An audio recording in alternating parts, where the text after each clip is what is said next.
I've been home alone for hours now, and I can't shake this uneasy feeling. The storm outside is getting worse, the wind howling like it's trying to tear the house apart. Every so often, the thunder cracks so loud, it feels like the ground is shaking beneath me. I've always hated storms, the way that they make the house creak, how every gust of wind sounds like it's pushing against the walls, testing their strength. But this one feels different. There's something about tonight that makes my skin crawl, like there's something waiting for me out there, or maybe something waiting in here. The power flickers a couple of times, and my heart leaps each time, even though I know it's just the storm. But the darkness that follows feels suffocating. I sit on the couch, my phone in hand, staring at the screen, hoping for a text or some distraction to take my mind off the unease building inside me. My parents left hours ago, and they won't be back until late. I told them I'd be fine. It's just a storm, I said. But now, alone in the house, it doesn't feel so simple. Another flash of lightning illuminates the room, casting everything in a harsh, jagged light for a split second. The shadows it creates seem too sharp, too unnatural. I rub my eyes, trying to shake off the sense of dread that's growing in my chest. There's a loud crack of thunder, and I wince. It's almost deafening. I glance at the clock on the wall. It's past midnight now. The storm rages outside, and I wonder if anyone else is awake, if anyone else is hearing it. I text a friend, but there's no reply. No one else seems to be online. I'm all alone, just me and the storm. I feel a cold shiver run down my spine. It's as if the storm has come alive, testing the house, pushing it to its limits. The house seems too quiet. Even though the wind is roaring outside, there's this oppressive silence inside. A silence that hangs in the air, thick and heavy. I glance around the living room, looking for something to break the tension, but nothing catches my eye. My gaze falls on the stairs leading up to the second floor. The stairs are always eerie at night, with their dark wooden steps creaking under even the lightest pressure. I try to focus on the TV, but my mind keeps drifting back to the stairs. It's as if something is up there, waiting for me to notice it. And then there's a sound, a faint thud, almost like a footstep. I freeze, my heart racing in my chest. The house is still, the storm raging outside. I wait, but the sound doesn't come again. Maybe I imagined it. Maybe the storm is playing tricks on my mind. But then I hear it again, a loud thud, this time followed by a dragging sound, like something heavy being dragged across the floor upstairs. I jump to my feet, my mind racing. What was that? I glance at the front door, wondering if I should run, but I can't. I don't want to leave. I can't leave. So I do the only thing I can think of. I grab my phone and text my parents. Did you leave something upstairs? My hands are shaking as I type, but I can't stop myself. The response comes too quickly. No. Why? A cold chill creeps up my spine. The response seems almost off. I can't explain it, but something in my gut tells me that whatever it is, it's not good. The noise upstairs continues, slow, deliberate, dragging steps, as if someone knows I'm listening. I stand there, frozen, my eyes locked on the stairs. I should call the police. I should do something, but my legs won't move. The storm outside rages louder, and it drowns out everything else. I tell myself it's just the wind. The house creaks. It settles. That's all it is. But the scraping noise doesn't stop. It's getting closer. With every sound, my fear grows. My heart thuds in my chest, each beat like a warning. I don't know what comes over me, but I find myself slowly moving toward the stairs.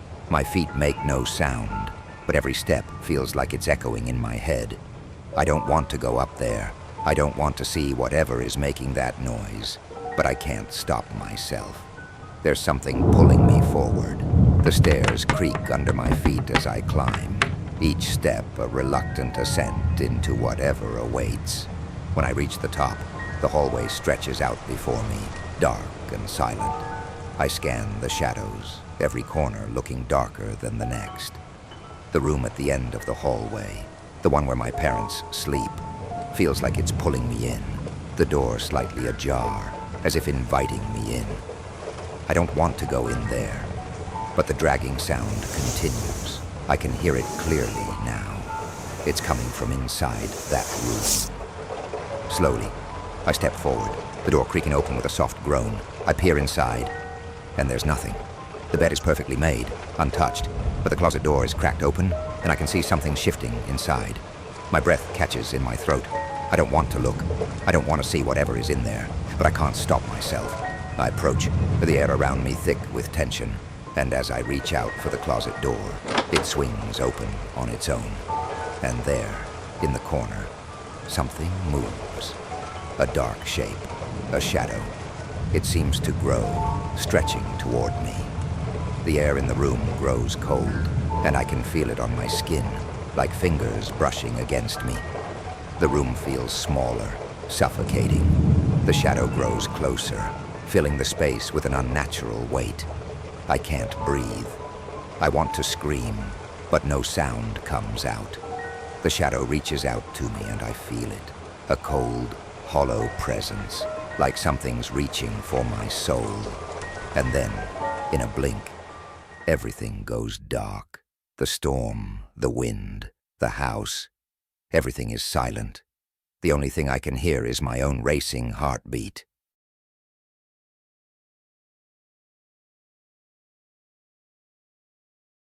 The storm was relentless. I sat in the middle of my room, tucked under my thick blanket, staring out the window as the sky split with lightning.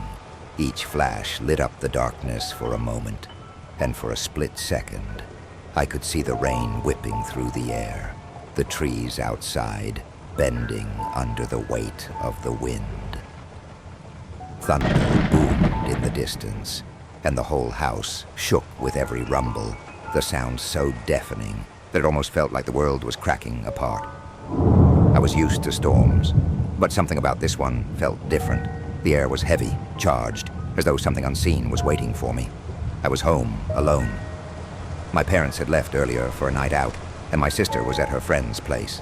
They'd been gone for a couple of hours, and now it was just me, the storm, and the ominous silence that seemed to have settled in the house.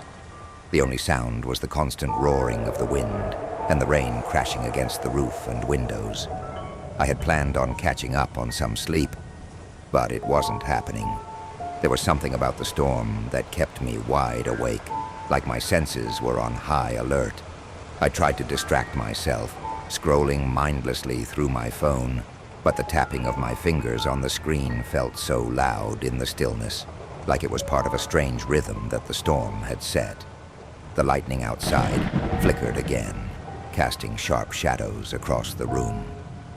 For a moment, I thought I saw something in the corner of the room, but when the light faded, there was nothing there.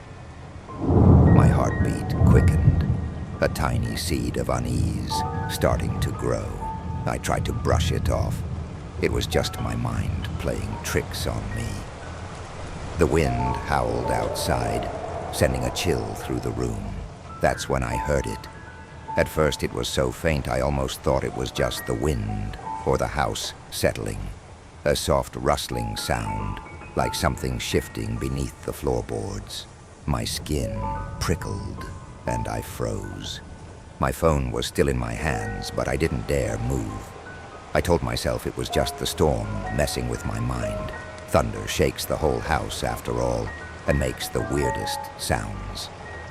But there it was again, a faint scrape, like something dragging across the floor just beyond the edge of my bed. It was subtle, but it was there.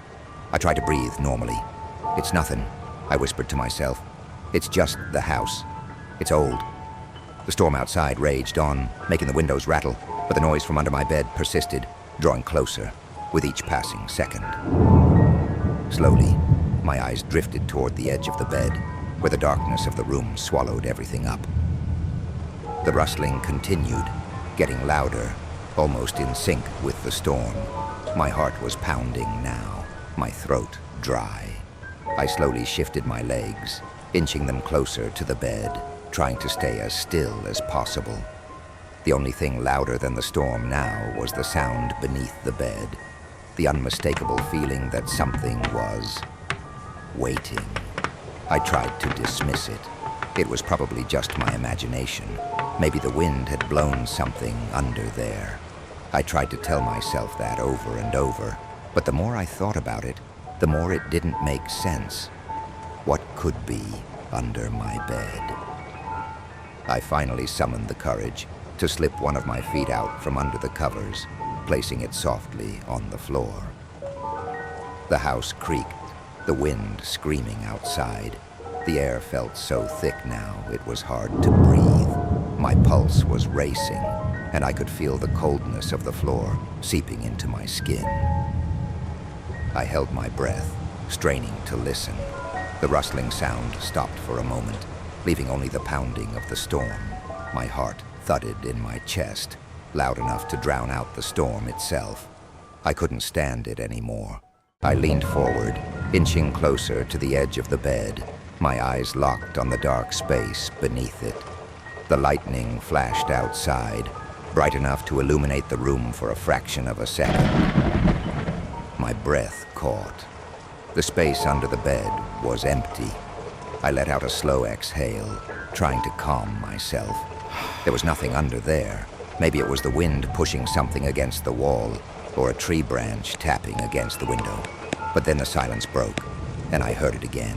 A soft scrape against the floor, like something was moving underneath the bed. It was closer now, much closer.